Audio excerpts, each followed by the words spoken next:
Hey there champs, as we all seen, the day of reckoning. So many fights, so little time to talk about them. So I will only talk about Bivol, Deontay Wilder, and Anthony Joshua. All three fights were pretty one-sided, but I enjoyed the idea of the event more than the fight itself. Kind of like Tupac said, so many stars in one place at the same effing time.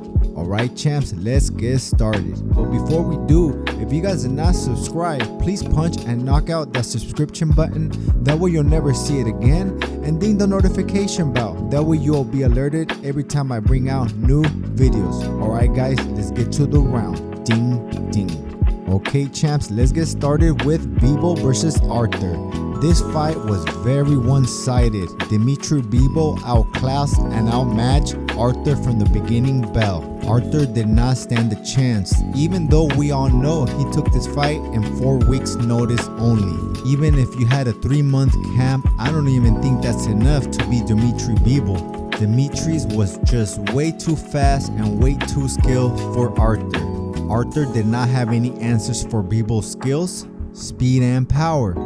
But I do believe Arthur hurt Bivol to the stomach with his right hand, because when Arthur landed the right hand on the stomach to Bivol, Bivol stepped back and it looked like he was hurt. Bivol stopped throwing and slowed the pace down. I am not sure why Arthur stopped throwing to the body and he did not capitalize at that moment against Bivol. I'm sure he would have slowed down Bivol if he would have kept throwing to the body. Probably because Bivol was too skilled for Arthur and he probably would have gotten countered going to the body because Bivol was just in another world in skills.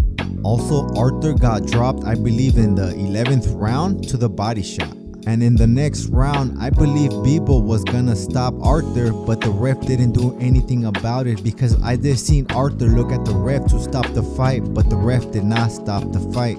But I could be wrong, but that's neither here or there. Bivol wins a unanimous one-sided decision over Arthur. I also don't believe even the best Canelo right now can beat this Bivol at 175. But at 168, I'm confident that Canelo does beat Bivol at 168. If you look at Bivol's body, he is not the fittest, he has some fat in him.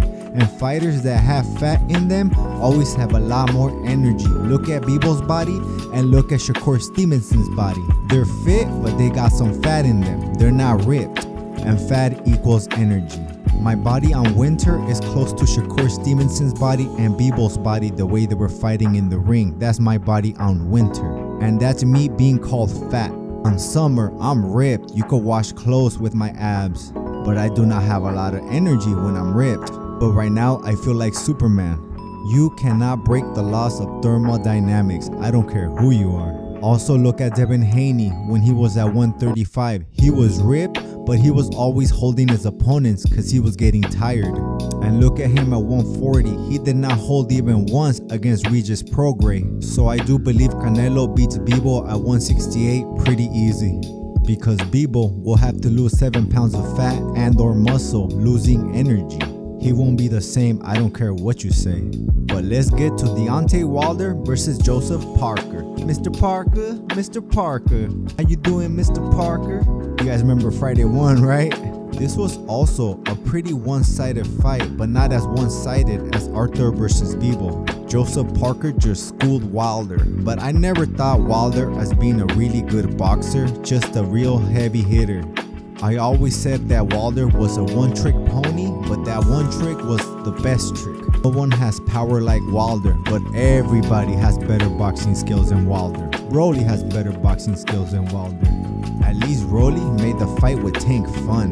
But to defend Wilder, he has been out of the ring for a very long time, and his last fight only lasted 2 rounds. You can say his best weapon is his downfall. He didn't have any experience. All his fights didn't really last long, making him not learn anything in the ring, just in sparring.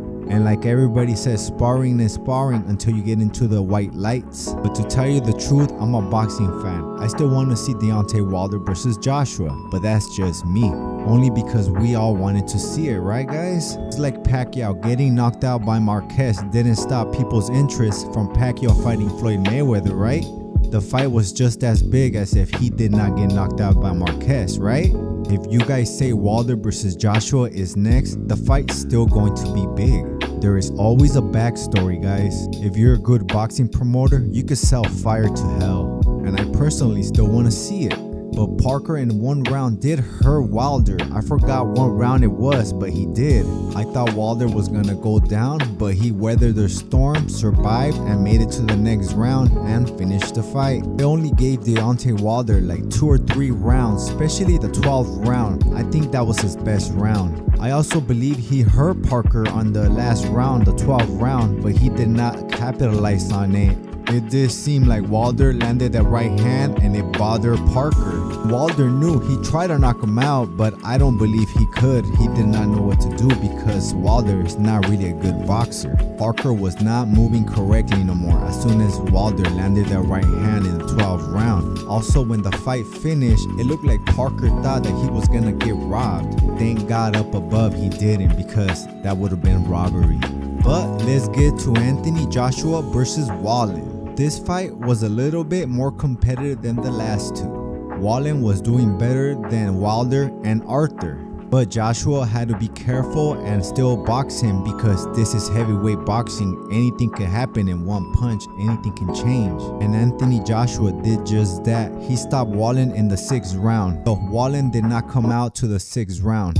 His cornerman did the decision for Wallin for him not to come out the 6th round. Though he didn't actually quit himself, the fight was stopped for him. Even Anthony Joshua in the end says if it was for Wallin, he would have kept going, but sometimes you gotta protect the fighter from themselves. Some fighters are just too tough for their own good. And I do believe that myself. If you have no answers, don't even go back to the fight. That way we can see you fight another time. I ain't tripping. It's not like we have 100 fighters from each weight class to choose from a roster. It takes a special kind of person to join boxing, believe me. Everybody who joins boxing loves fighting. They wouldn't join boxing if they didn't love fighting. And to actually fight for 36 minutes non-stop, that is crazy. When I was in boxing and the coach gave you a date to spar, the person sometimes won't even show up. If they did spar, the person will never come back again. A lot of them will say, nope, not for me. They'll do the training, but once they go into the ring, they won't come back.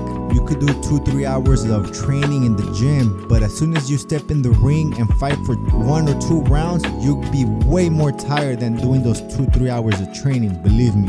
Me, I love the way it makes you feel in the end when you finish sparring. The way it makes you feel is crazy. It kind of feels like the runner's high, but like times 10. When I used to spar, I used to breathe like Miguel Cotto. Do you guys remember Miguel Cotto, the way he used to breathe when he was fighting professionally? That's the way I used to breathe. I didn't try to do it, it just came naturally. But I love that feeling. To me, it's a really natural good high. But that's neither here or there. What did you guys think about Reckoning? Did you guys enjoy the show? I know I did. But if you guys enjoy my show as well, please subscribe and watch another video, guys.